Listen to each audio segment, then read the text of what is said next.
Right, so here we are, jumping into game number 1 of the best of 7 of the finals for these two guys of the Mouse Shake tournament. Spawning at the bottom right, playing as the orange Zerg. For Team Acer, there's of course Bly. And it's in the upper left, representing Complexity, it is QXC. Yep. And Akelon West, first time we've actually seen this map so far today.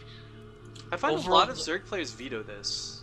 I'm a little shocked that this is what we start off with. Yeah, Bly a little bit odd, maybe likes this map. I hate this map. I'm a pro loss, but I hate this map so badly. And what do you think we're gonna see? So we're gonna have the depot. There it is. If QXC doesn't open with Hellions, I'm gonna be very disappointed. This is a great map for Hellions, and it's an abusive map for Hellions. But if he goes for CC first, it's not a bad alternative. But as we saw earlier today, he's been punished by it. You know, going CC first on the high ground at least. Maybe Bly will do the same. Who knows? Yeah, absolutely. Now, something to talk about is, of course, QXC played his best of, or his semi-finals first, whereas the Kaz and Bly one got held, so everyone could cast it, which kind of hurts Bly in a bit, because now QXC has gotten to watch all the games. He's also going to just kind of rest. I mean, that mental, Bly is going right from a high-stress best-of-3 with Cass into another game series with QXC. Yeah. He's had no break in between, and QXC's just been chilling out. He's been watching the streams. Yeah, might have had something to eat, something like that. Oh, don't so many tease things me. Good at. I haven't eaten really either, but that's okay. So it is a hatch first, of course, out of Bly, which is exactly what we would be seeing, and then he will go for the gas into pool. There's the gas. And QC, where's the depot? Yes, I'm really glad he didn't go CC first. I mean, again, like, Akelon Waste in general is such a nice map for a lot of various different things, but Hellions are really good on this map, especially because of the way that you really have to stretch out to get the third as a Zerg player. You can really control the map right from the get-go as a Terran. You're not really afforded that opportunity on a lot of different maps. That is very true. Now the first Reaper is in production, second Reaper queued up already, and in just a little bit we should see the command center get dropped. He could go straight up into a third. Actually, no, he didn't. If he rushes 3 CCs behind the barracks, that'd be a very bold build. Typically, you'll do that if you go command center first. A lot of the times, you know, you get the infrastructure and then plop down the third CC. But if he goes 3 CCs before factory, that's gonna be super greedy. I was gonna say he's gonna drop the factory soonish, but he actually, when I said that, he had 2 guys in gas, so I was just about to check that. And this is the second Reaper. Okay, this is the first Reaper. Oh, a little bit greedy there. Gets baited into the lings. A nice save with that spore, albeit just barely. And of course, he doesn't really expect to get many kills. He just wants to force some units. If he can get a drone kill, that's always very, very good. The factory now in production as well, so it's all looking good. Oh, he could get some here, but he runs back into the main. Oh. He's gonna get sandwiched in between these queens. He's gonna lose one of the Reaper. No, just barely gets out with that one alive. 7 health. Yeah. He runs back in with just a single. But look back at home. Now that isn't. His SCV is gonna get picked off here. Oh wait, the Marine might save it. The Marine will save it. Oh no! But wait, there's more. Oh no, it's gonna die. There it is. Oh, he tried to save it, but unfortunately he did not. Now the Roach Horn is in production. Oh wow, nice little micro that by both players. Need to get in a drone, but if he spots this Roach Horn, yeah, if he sees it, then it's a game changer. It's like such a big thing to spot this Roach Horn. And Bly did open up with the Roach aggression against Kaz in the first game as well. So armory in production as well.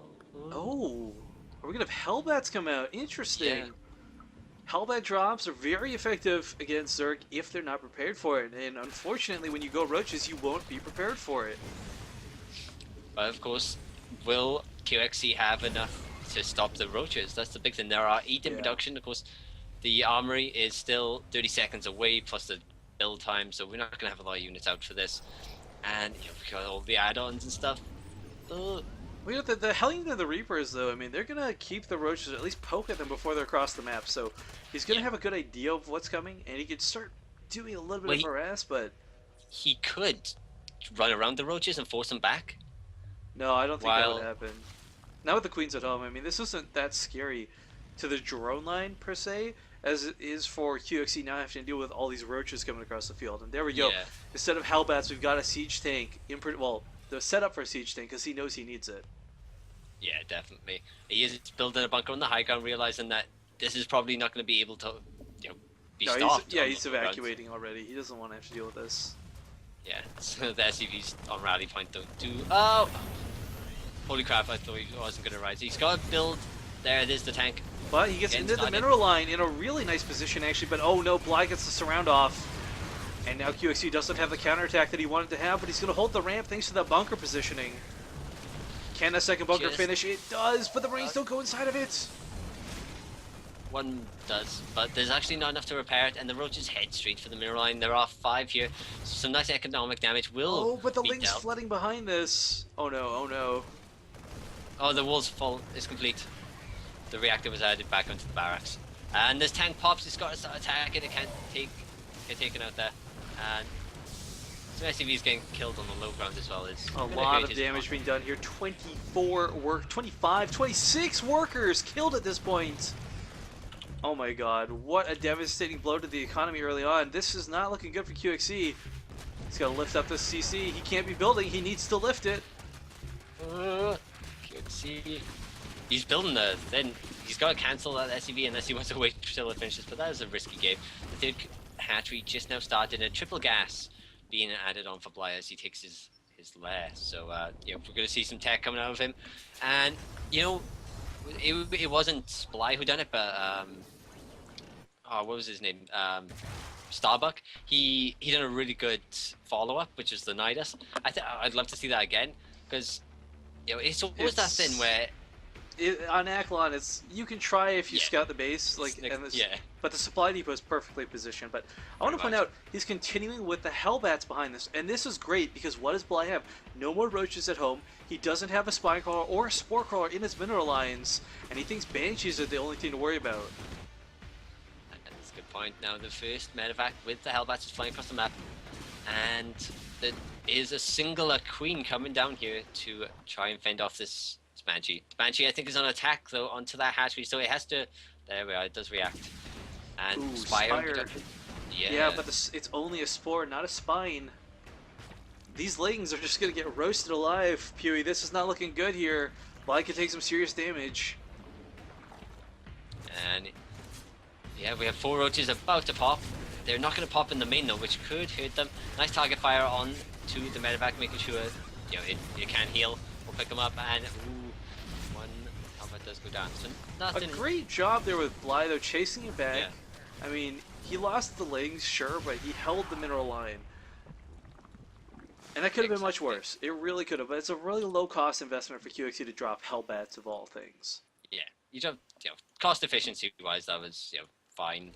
I was gonna say, like, he is in a bit of a tough spot. The economy is 68 v 32 because there were 15 drones that just popped. The 1-1 is in production. We have no upgrades coming out of QXC. The third command center is now started, but it's 12 minutes into the game. Like, if you have a really fast third CC, then you can macro out of this tough spot much easier. Oh, is he gonna pick up? No. He will, but one Hellbat's not that scary. No. Do you remember when you could put 4 in a medevac, man? I mean, like, jeez. Yeah. Oh god, yeah. And is he gonna drop back into that? There he is. Couple kills. Gets a couple more. He's gonna get a lot more actually. He would just hold position. He could get the queen in theory. Yeah, he doesn't. It was really close then. The medevac is nearly dead, and so is the queen. So it was would have been very interesting. Now 9 meters in production. So is the +1 flyer attack, and by 9 meters. This is problematic. This is really problematic. There's only going to be a couple missile turrets down, a bunker, and a small handful of Marines without any upgrades. I mean, this is not going to go well for QXC if these mutas hit too early.